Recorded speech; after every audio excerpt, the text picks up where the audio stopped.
21절, 22절.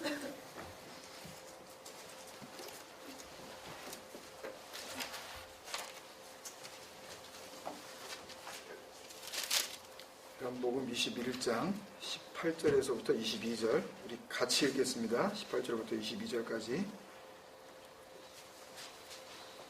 시작. 내가 진실로 진실로 내게 이르노니 내가 젊어서는 스스로 띠띠고 원하는 곳으로 다녔거니와 늙어서는 내 팔을 벌리리니 남이 내게 띠띠우고 원하지 아니하는 곳으로 데려가리라. 이 말씀을 하심은 베드로가 어떠한 죽음으로 하나님께 영광을 돌릴 것을 가리키시니로라. 이 말씀을 하시고 베드로에게 이르시되 나를 따르라 하시니 베드로가 돌이켜 예수께서 사랑하시는 그 제자가 따르는 것을 보니 그는 만찬 속에서 예수의 품에 의지하여 주님을 파는 자가 누구오니까 묻던 자더라.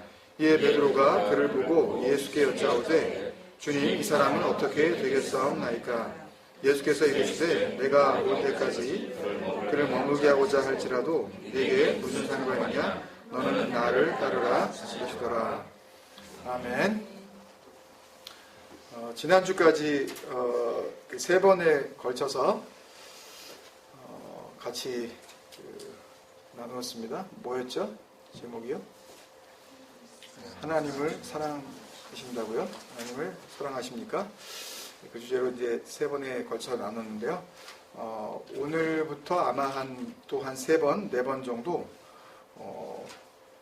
우리 같이 나누었었던 것에 이제 연결되는 거죠. 계속해서 우리가 많이 깊이 있게 좀 다루었었는데 하나님께 영광이 되는 죽음이라는 그 주제로 오늘 그 본문 읽을 때에 19절에 보면 베드로가 어떠한 죽음으로 하나님께 영광을 돌릴 것을 가리키셨다 이렇게 나왔잖아요. 그래서 하나님께 영광이 돌려지는 그런 죽음이 있는 거라고 지금 주님께서 말씀하시는 거니까 그 죽음이 뭔지 그것에 대해서 좀 포괄적으로 한번 이렇게 살펴보는 그런 기회를 갖도록 하겠습니다. 나중에 이 말씀을 이제 계속 진행하면서 우리가 접하게 되겠지만 하나님께서 이렇게 세상을 이제 창조하시고 나서 이제 최초의 그 인류에게 모든 것 다 이렇게 먹을 수 있게 동산에 있는 모든 그 실과들을 다 먹을 수 있게 하시고 먹지 말라고 하시는 그런 열매가 있었잖아요. 그리고 그걸 먹으면 죽는다 그러셨을 때 이제 그 단어가 헬라어로 번역이 되면 그게 다나토스입니다. 그러니까 그 죽음은 나쁜 죽음이 아닌 거예요. 그러니까 정령 죽으리라 그러셨잖아요. 하나님께서 죽음으로 죽으리라 그런 말씀이거든요. 그래서 그 진짜 죽음, 진정한 죽음이 무엇인지 그것을 이제 이미 창세기에서부터 예고를 하셨어요. 그러니까 뭐 제가 만들어낸 얘기가 아니라 하나님께서 천지를 지으시고 사람을 지으시자마자 첫 번째 하신 약속이잖아요. 그게요. 그래서 그거 먹으면 죽는다. 그러니까 이제 그거를 우리는 죽는다. 그러면 우리가 가지고 있는 사전적인 의미를 우리는 생각을 하니까 죽음은 일단 피해야 되는 거, 그죠? 죽음은 안 좋은 거, 슬픈 거, 그죠? 이렇게 이제 인식을 했기 때문에 하나님께서 그거 따먹지 마. 그리고 먹으면 죽는다. 그러니까 그거를 그냥 나쁘게만 보이게 된 거죠. 한 번도 그거 좋게 생각해 본 적이 없죠. 하나님의 일종의 뭐라고 생각되는 거예요? 저주로 생각이 되었던 거죠. 근데 만약에 그 죽음이 잘못된 어떤 그 멸망으로서의 죽음이 아니라 우리가 지난 3주 동안 나누었던 그 순종으로서의 죽음, 다나토스. 그죠? 또 뭐였어요? 기억나시나요?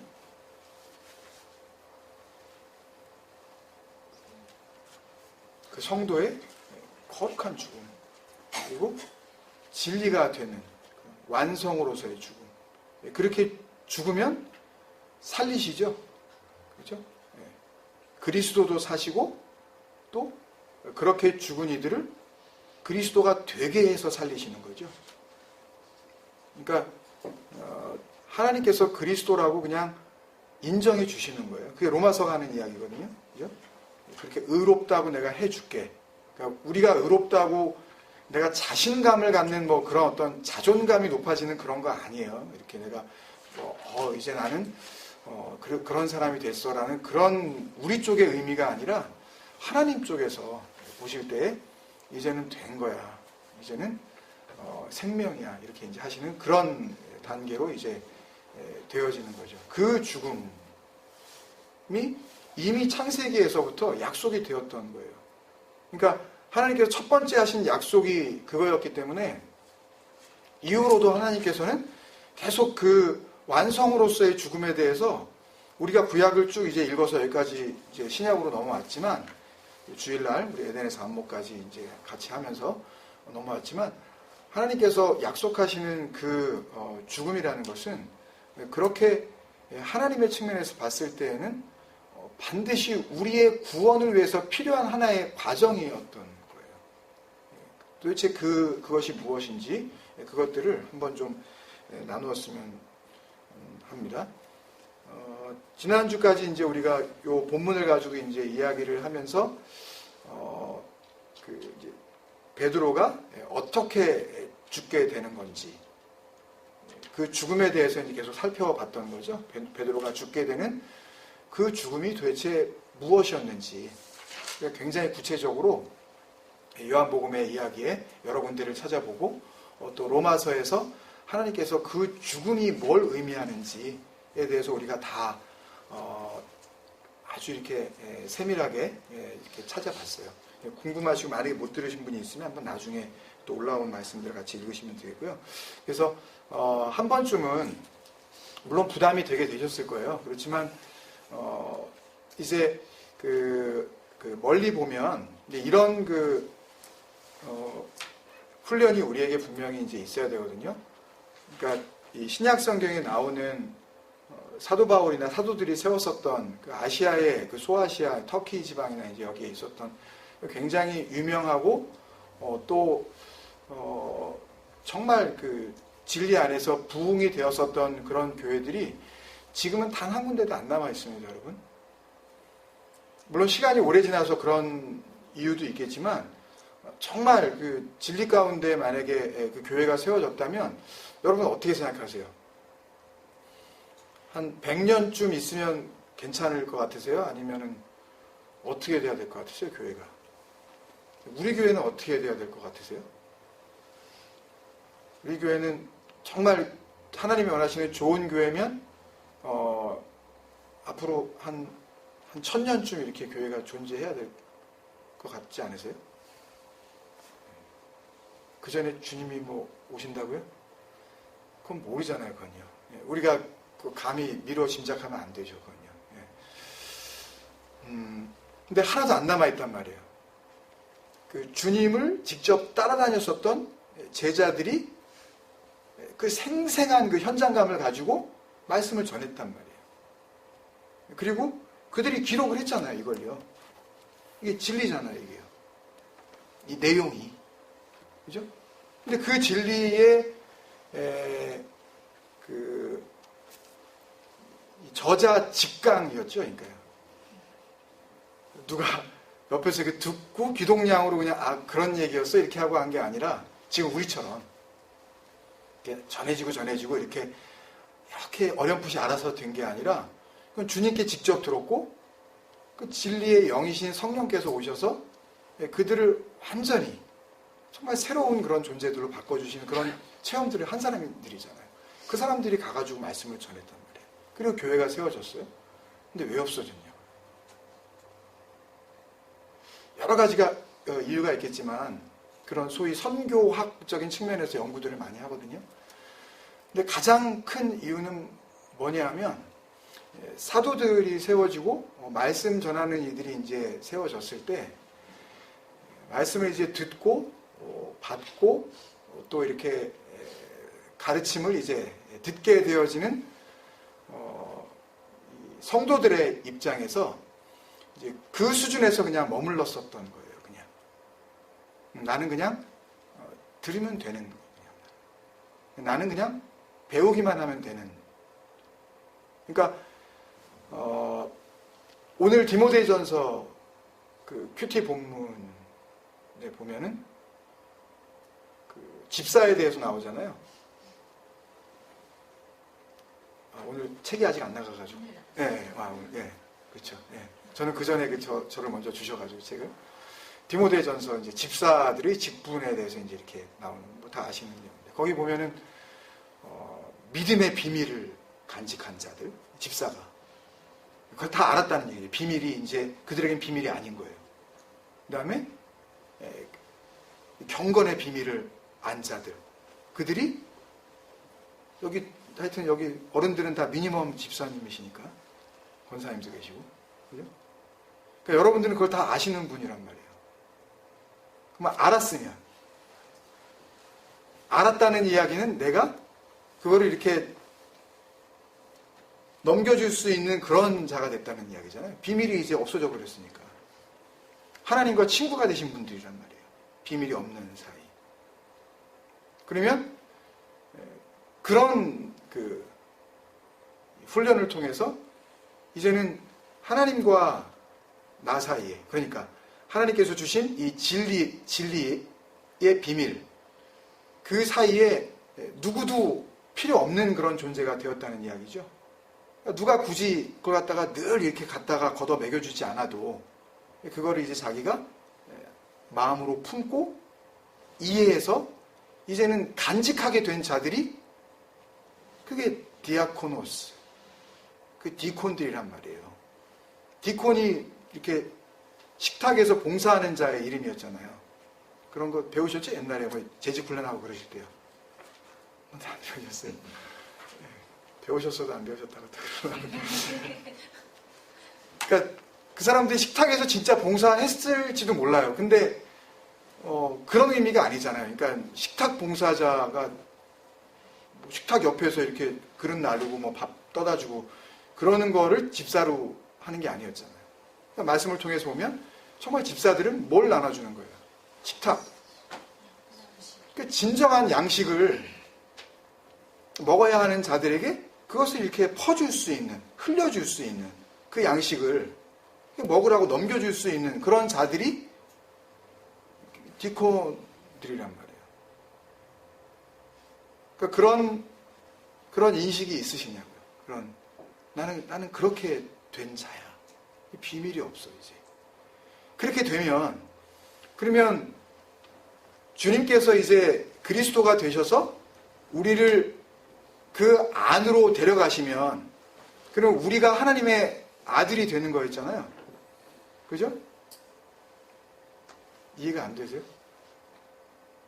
그럼 하나님의 아들이 되었으면 그 아버지와 우리 사이에 아무도 없는 거가 되는 거죠. 그러니까 뭐든지 구해도 되는 게 됐잖아요.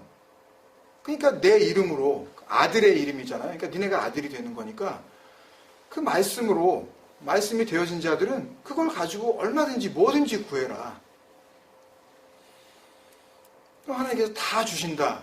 그러니까 말씀이 된 자들이 구해야 할 게 뭔지 자기가 알고 있으니까 그 뭐든지라는 거에 대해서 whatever 라는 거에 대해서 이미 알고 있으니까 다른 걸 구하지 않죠. 그 whatever 이라는 그 뭐든지를 절대 오해하지 않는다고요. 누구는? 집사들은. 그런 거예요. 아들이 됐기 때문에. 그러면 중간에 아무도 필요가 없는 거예요. 그러니까 중간에 누군가가 서게 되면 그러면 아직은 아들이 안 된 거죠. 근데 문제는 뭐냐 하면 중간에 누군가가 이렇게 세워지게 되는 그 상황이 우리의 신앙에 있어서 치명적인 겁니다. 여러분. 그러니까 하나님이 원하시는 진정한 그 구원의 그 관계에 있어서 하나님께서 원하시는 비밀이 없는 그 친구, 하나님의 자녀로서의 그 관계에 있어서 치명적인 거예요. 굉장히 심각한 문제라고요.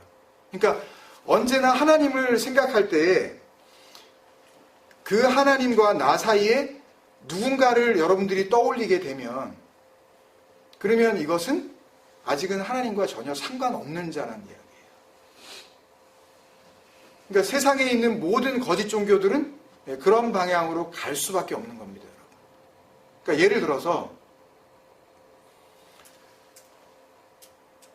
우리나라에도 이제 그런 모든 종교들이 이제 그런 식으로 가는 거죠. 예를 들면 불교 같은 경우에는 그러니까 선을 이렇게 착한 일을 많이 하라는 그런 의미보다는 그러니까 깨달음을 통하여서 이 어지러운 세상에서 벗어나는 거잖아요. 그게 해탈이라 그러잖아요. 안 들어보셨어요? 한국에 안 사셨나? 그렇게 되면은 그 불자들이, 그 중생들이 뭐가 되는 거예요? 부처가 되는 거예요. 그게 진짜 불교가 원하는 불교의 진리였다고요. 근데 중간에 누가 서요, 여기에요? 예, 스들이 쓰잖아요, 이게. 그분도 그냥 목사라 그러니까. 그러니까 이 스들이 서서 그 중생들과 그 부처 사이에서 뭘 받아먹기 시작하잖아요. 그죠? 그 중간에 있는 누군가가, 중재자가 그것을 받고, 그리고 이것을 내가 그들에게 뭔가를 내면 그 중생들이 생각할 때, 그 피플들이, 그냥 사람들이 생각할 때 그 스님은 내가 부처와의 관계의 그 거리보다 지금 이 스님이 그 부처와의 관계가 더 가깝다고 생각하는 거잖아요. 그죠? 그래서 한국에서 무당들이 언제나 이렇게 밥을 먹고 살 수 있는 거죠. 아무리 21세기 과학이 발달하고 그래도 지금도 작두를 타는 겁니다. 뭐 시골만 가서 그런 게 아니라 서울에도 그런 일들이 계속 벌어져요. 더 많아졌다죠. 뭐 10년 전보다. 그러니까 어떤 내 힘으로 해결되지 못하는 어떤 그런 문제를 해결받고 싶은 어떤 나보다 더 뛰어난 어떤 존재가 있는데 그 존재를 어떤 사람이 나보다 더 좀 잘 알고 있는 것 같아요. 그래서 그 사람한테 뭔가를 주고, 뭔가 보상을 주고, 대가를 주고, 이 사람이 그 존재에게 내가 원하는 것을 좀 얘기해 달라고. 그죠? 그게 무당이에요. 그게 샤먼이라고 해요. 그러면 진짜 기독교는? 그럼 하나님과 하나님의 아들 된 성도 사이에 누가 있어야 되는 겁니까? 없어야 되는 거예요? 아무도 없어야 되는 거예요. 내가 그렇게 하나님 앞에 나 혼자 서는 거예요.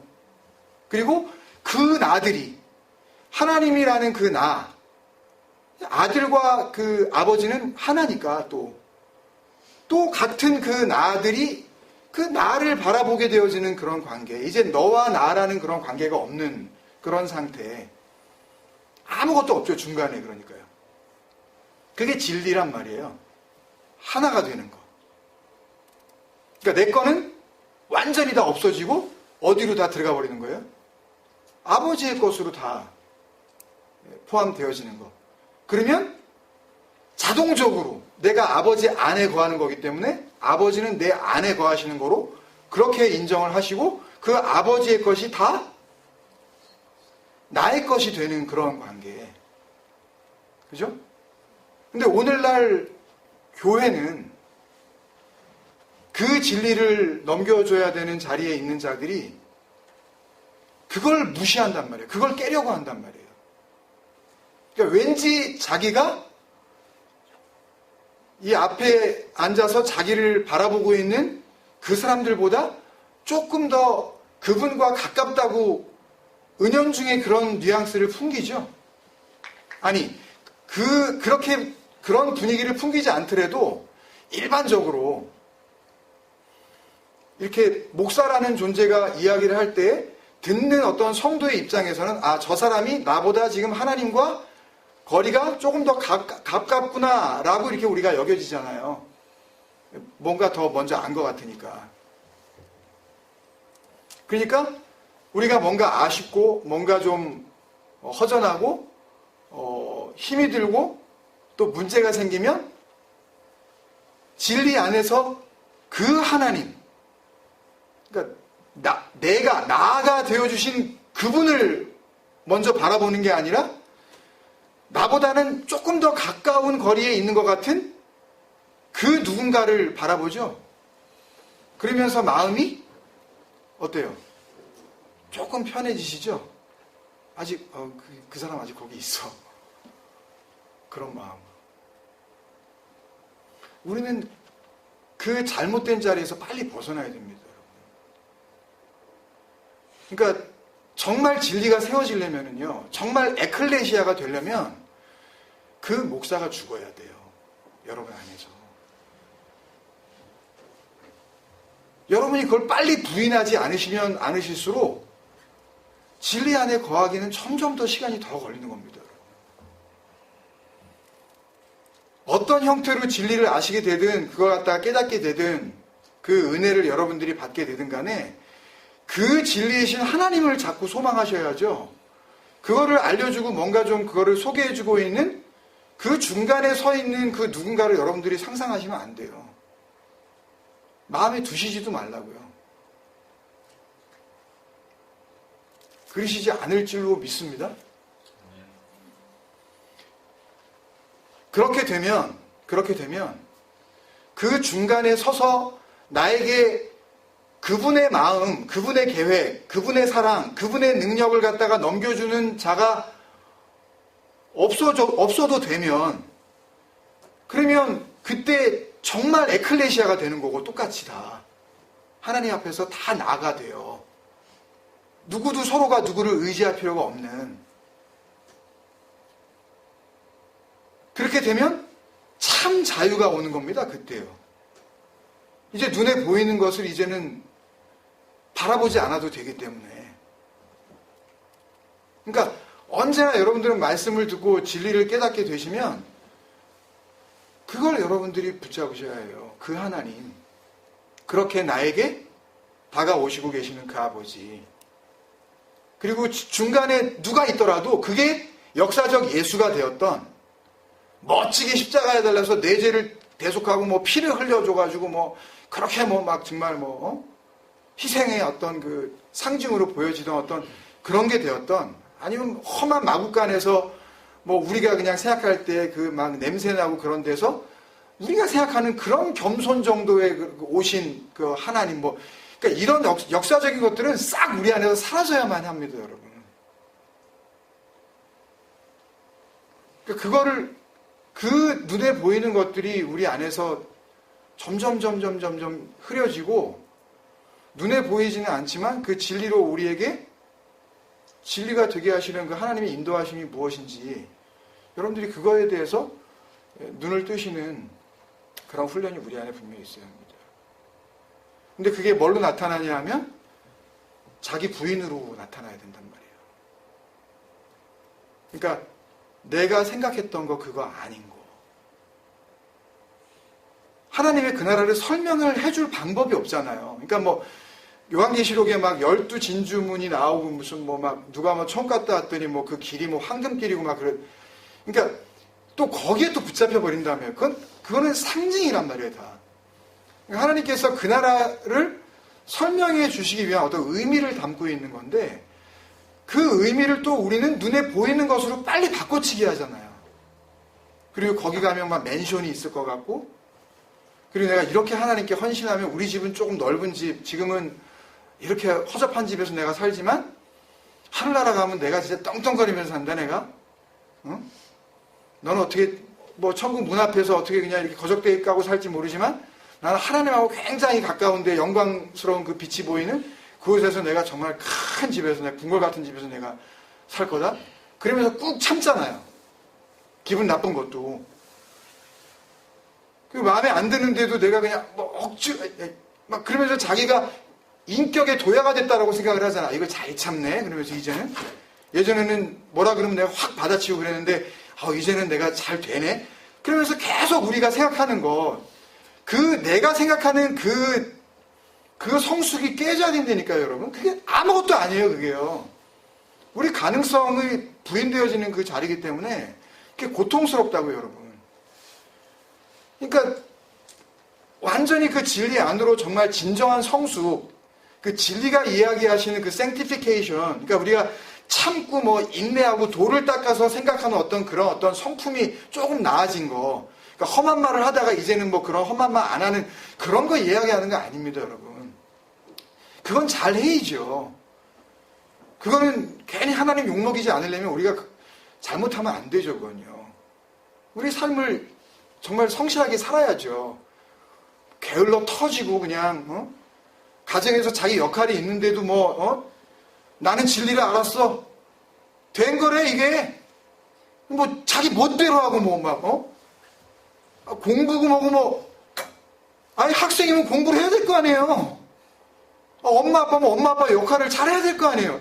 그러니까 이 세상에서 그 이야기하는 그 원칙대로 그거는 하자고요. 그거는 열심히 진실되게. 성경은 그런 거를 어떻게 가르쳐주지 않는단 말이에요. 그거는 잘하고 욕먹지 않게 하나님 정말 진리 가운데 잘 섬기는 사람으로서 야, 저 사람은 진리를 안다고 자기가 되게 뻐기고 다니고 그러는데 다른 사람들 은근히 다른 교회에 있는 사람들이 이렇게 하고 조금 이렇게 그런 것 같은데 집에서 하는 꼴 보니까 참 아이고 하고 댕기는 거 봐라. 말이며 저 행동이며 그러지 말아야 된다니까요. 그건요. 그건 정말 조심해야 돼요. 우리가 인간적으로. 아니, 진리를 알았으니까 막 살아도 된다? 언제 제가 그랬어요? 진리를 알면은 자유해야 된다는 그 자유가 그 자유예요? 율법에서 자유잖아요. 율법의 그 수고하고 무거운 짐에서 자유를 이야기하는 거잖아요. 네 마음대로 살아가가 아니었단 말이에요, 그게요. 근데 그 자기 부인의 자리로 우리가 인도함을 받을 때에 그게 주님께서 죽음을 눈앞에 두고 할 수만 있거든 내가 이거 떠났으면 좋겠습니다. 그러니까 내가 원하는 거는 이게 아닙니다. 내가 원하는 자리는 이거 아닙니다. 근데 아버지가 원하시면 그러면 내가 할게요. 그래서 끌려 들어가잖아요. 뭐로? 그 다나토스의 죽음으로. 그 자기 부인의 자리로 그냥 끌려 가시잖아요. 그냥. 근데 그게 역사상의 이야기가 아니라 그게 어디에서 일어나야 되는 일이라고 우리가 알았어요. 우리 안에서 일어나야 되는 일이고 우리 안에서 지금 일어나고 있는 일이고 주님께서 우리 안에서 하실 일이라 그랬잖아요. 밖에서 일어나는 건 우리를 구원 못하니까. 무슨 상관이에요 그게요. 2000년 전에 그 역사적인 일이 어떻게 나를 새롭게 하냐고요. 죄를 대속했대. 그냥 그게 뭐예요 그게. 그런 게 아니란 말이에요. 그러니까 영원하신 그 진리로 우리 안에서 역사하시는 그 하나님의 일을 말하는 거지. 그러면은 그 죽음으로 우리에게 다가오기 때문에 자기 부인이 힘들잖아요. 그러니까 무기력해지잖아요. 나는 아무것도 아니네? 그러니까 왠지 기운이 빠지고 어쩔 때는 나를 생각하고 내가 할 수 있을 것 같은데 내가 잘 참으면은 나 성격도 좋아지고 하나님 앞에서 내가 의를 이룰 수 있을 것 같은데 율법도 멋지게 지켜내고 내가 정말 다른 사람은 내가 혹 모르지만 나는 정말 제대로 한번 하나님 믿어볼 수 있을 것 같은데 라고 하는 그런 생각들이 자꾸 부정되어지니까 하나님께서 그거 아니라 그러시니까 그렇게 해봤자 나는 네가 날 대적하는 거야 막 이래버리시니까 그러니까 나는 그럼 어떡하라는 거예요. 그래서 막 힘이 들잖아요 그게요. 그게 우리에게 죽음으로 다가온다니까요. 그게 그렇게 만만한 거겠냐고요. 그러니까 하나님을 믿는다는 게 그 피스티스, 믿음이라는 그 단어 자체가 하나님 자체를 의미하시는 거거든요. 하나님은 미쁘시고 의롭다, 신실하시다. 그럴 때 그 피스티스란 말이에요. 우리가 나 하나님 믿어. 응? 하나님 계신 거 믿어. 나 천국, 지옥 있는 거 믿어. 그런 거 아니에요, 여러분. 그런 믿음은 비행기 탈 때 비행기 떨어지지 않을 줄 알고 비행기표 끊으시고 그리고 한국 다녀오시는 그 믿음이나 다를 바 하나도 없는 그런 믿음이에요. 그 믿음이 우리를 어떻게 구원해요? 떨어지면 떨어지는 거죠, 뭐. 그렇잖아요. 그런 식의 믿음 아니란 말이에요. 상식적인 선에서 내가 이 버스를 타면 스프링베일까지 가느냐, 요걸 내가 믿고 탄다. 그런 식의 믿음이 아니란 말이에요, 이건요. 그렇게 만만하지 않아요. 뭐로 드러나야 돼요, 그 믿음이? 내가 죽고 그리스도로 다시 살아야 되는 그 고통스러운 과정을 통과하지 않고 내 마음대로 내가 해보겠다. 난 머리가 좋으니까 목사님이 아무리 어려운 설교해도 내가 다 납득이 되는데 그런 얘기가 아니에요, 여러분. 고통이에요, 이건요. 정말 물과 피를 다 쏟는 것 같은 처절한 그런 아픔들을 여러분들이 겪고 계셔야 되는 거예요. 그 다나토스를 통하여 그 완성의 죽음을 통하여서만 부활의 길을 우리가 걸어갈 수 있기 때문에 그 주님께서 가셨던 그 길, 하늘로 다시 올라가시는 그 길, 아버지의 옆에 설 수 있는 그 자리로 우리가 그렇게 갈 수 있단 말이에요, 여러분. 그러니까 이 얼마나 중요해요. 이 다나토스가 얼마나 중요해요. 그러니까 죽어야 사는 신앙이니까요. 그러니까 안 죽으면 하나님도 살릴 수 없는 그 진리가 이 말씀 안에 담겨 있는 거예요. 처음부터 그러신 거예요. 그것들을 우리가 한번 또 몇 주 동안 같이 한번 묵상하시면서 그러면서 다시 한번 하나님께서 우리를 살리시려고 하였었던 그 죽음이 뭔지, 그러니까 죽이신다면 그리스도를 죽이신 것처럼 왜 죽여요? 살리시려고. 할렐루야. 살리시려고 죽이는 거예요. 그래서 하나님께서 이제 정말 네가 생명으로, 그 열매로 그렇게 나타난 거야. 이렇게 하시려고. 그래서 하나님께서 하신 거지. 그러니까 네가 한 건 아무것도 없는 거지. 그러면 모든 영광이 누구에게 돌아가요? 예. 모든 영광이 아버지께로 돌아가니까. 그러니까 얼마나 이게 소중한 구원의 여정입니까, 여러분? 그것들을 같이 나누고 그렇게 은혜 가운데서 우리가 다시 한번 묵상했으면 좋겠습니다. 누군가는 우리를 기다리는 겁니다, 여러분. 누군가는, 그러니까 하나님께서 우리를 먼저 그렇게 죽이시고 살리신 후에, 그리고 그 산자들을 통하여 다시 죽은 자들에게 보내시는, 그게 선교입니다, 여러분. 그게 선교예요. 그냥 가가지고 이렇게 뭐 나눠주고 아무것도 모르는데 그냥 이렇게 험한 땅에 가가지고 애들 고생시키고 오고 뭐 그러면 그건 그냥 생 고생이에요. 갔다 와가지고 뭐가 달라져요? 우리 집이 좀 편하네. 이게 문화생활이 좋은 거구만. 라든지, 아니면 엄마 아빠한테 내가 감사해야 되네. 이 정도. 가서 진리를 넘겨주는 게 그게 선교잖아요. 아주 몇 날 며칠이고 앉아서 여러분들이 영어가 되니까, 그럼 진리를 알았으면 그 영어로 가가지고 이틀이고 3일이고 우리가 가서 진리를 모르는 자들에게 이거를 설명해 줄 수 있고, 그들이 그것을 마음으로 담을 수 있게 하는 그 시간, 그 지금 이 과정이, 그게 설교고 그게 선교잖아요.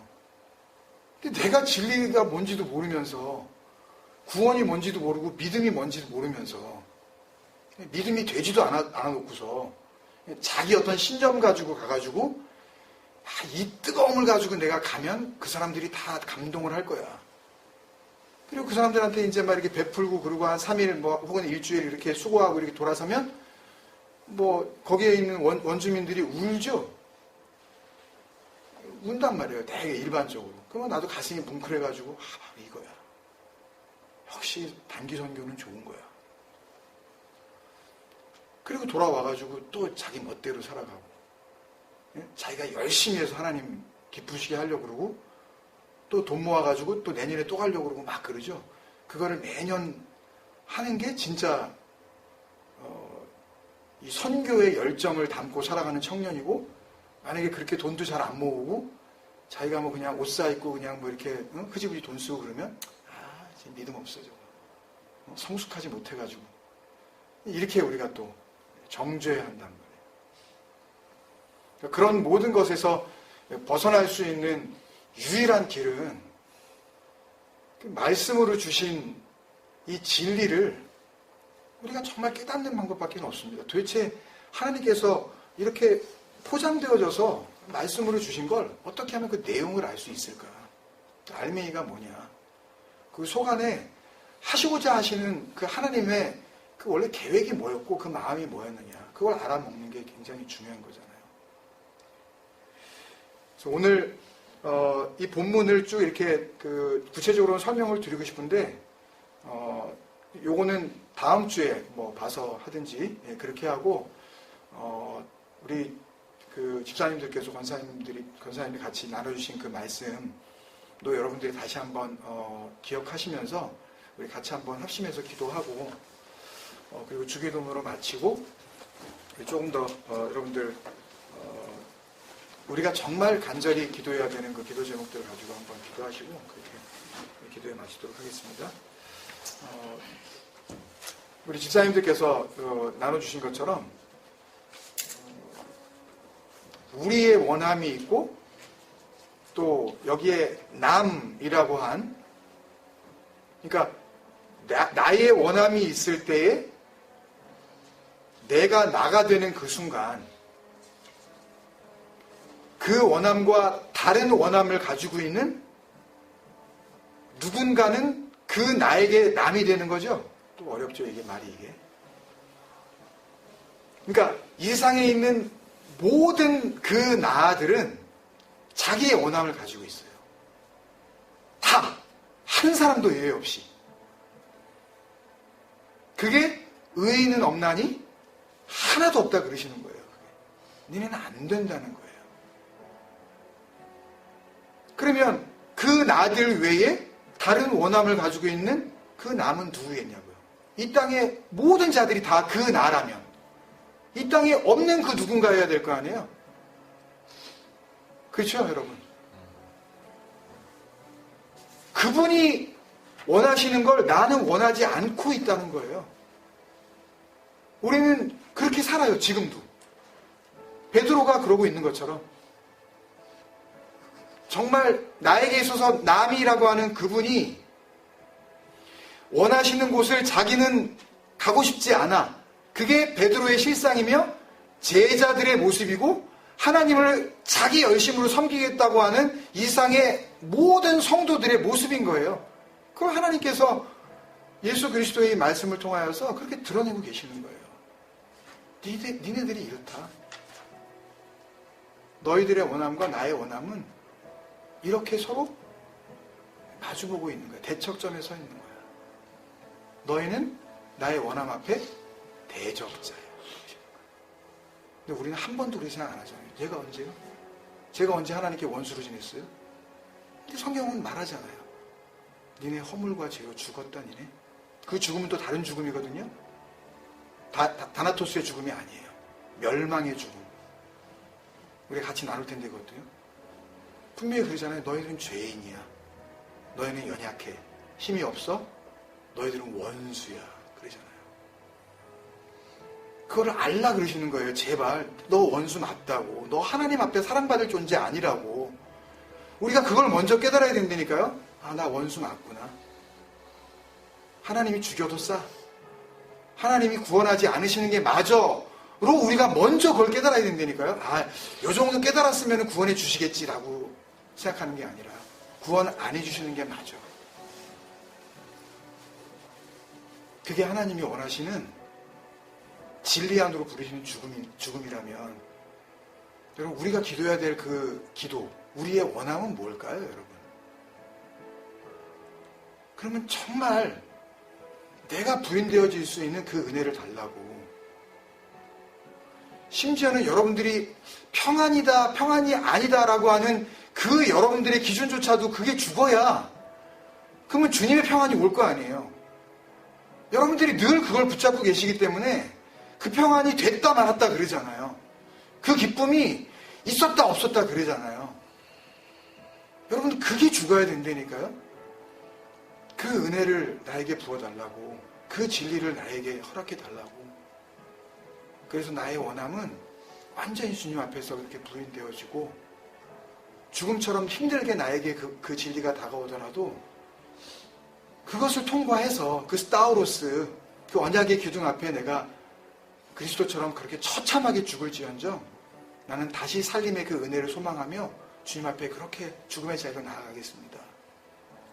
주님, 그 죽음의 은혜로 나에게 임하여 주옵소서. 절망적인 그 자리로 나를 인도하여 주옵소서. 그 사망과 죽음의 권세가 정말 그렇게 나를 완전히 짓누르고 있는 그 자리로 나를 몰고 가셔서 하나님께서 나를 완전히 부인시켜 주시고, 그리고 그때 하나님께서 영광 받으시는 그 생명으로 나를 다시 일으켜 세워 주옵소서.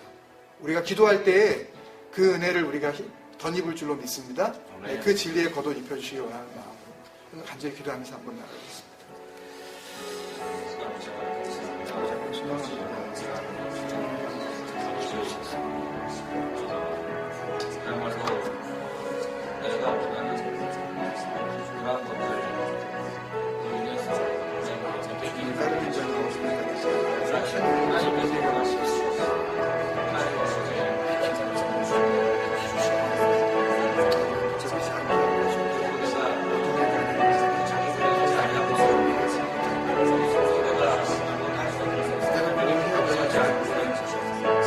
내가 지금 뭘 하고 있는지도 모르는 사람, 내가 알고 있는 그것이 무엇인지도 모르는 사람,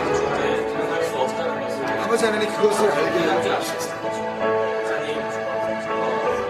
그렇게 우리가 하나님 앞에서 손들이채 부인되어지고 하나님께서 약속하신 그 은혜의 기둥에 우리가 그 고통 가운데 달릴지라도 아버지 그 죽음은 진리의 완성으로 인도하신 아버지 하나님 복된 죽음이라는 것을 우리가 알게 하셔서 이렇게 죽으면 살려주시겠지 하는 그런 기대를 가지고 하나님 앞에 나아가는 것이 아니라 하나님 맞습니다. 나는 구원받지 못하는 게 당연합니다. 나는 하나님께서 구원하지 않으시는 게 당연합니다. 아버지 하나님 그 진정한 죄인의 자리로 우리가 돌아갈 수 있도록 그 먼지처럼 아무짝에도 쓸모없는 아버지 그 처음의 자리로 돌아갈 수 있도록 아버지 하나님 우리에게 은혜를 더하여 주옵소서.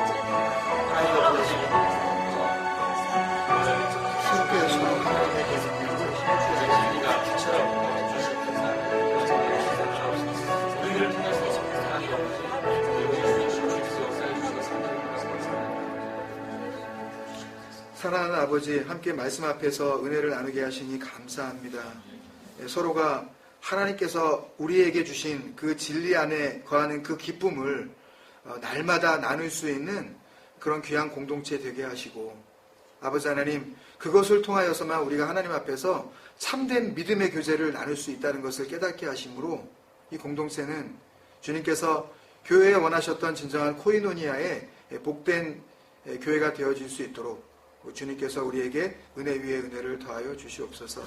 우리의 원함을 부여잡고 그 원함을 이루어달라고 무릎 꿇는 그런 헛된 기도의 자리로 우리가 나아가지 말게 하여 주시옵시고, 나의 기도는 이루어지지 않더라도 아버지의 뜻은 나의 삶 가운데서 분명히 이루어지게 하여 주옵소서 하는 그 기도로 주님 앞에 무릎을 꿇을 수 있는 진리의 백성들 다 되게 하여 주시옵소서.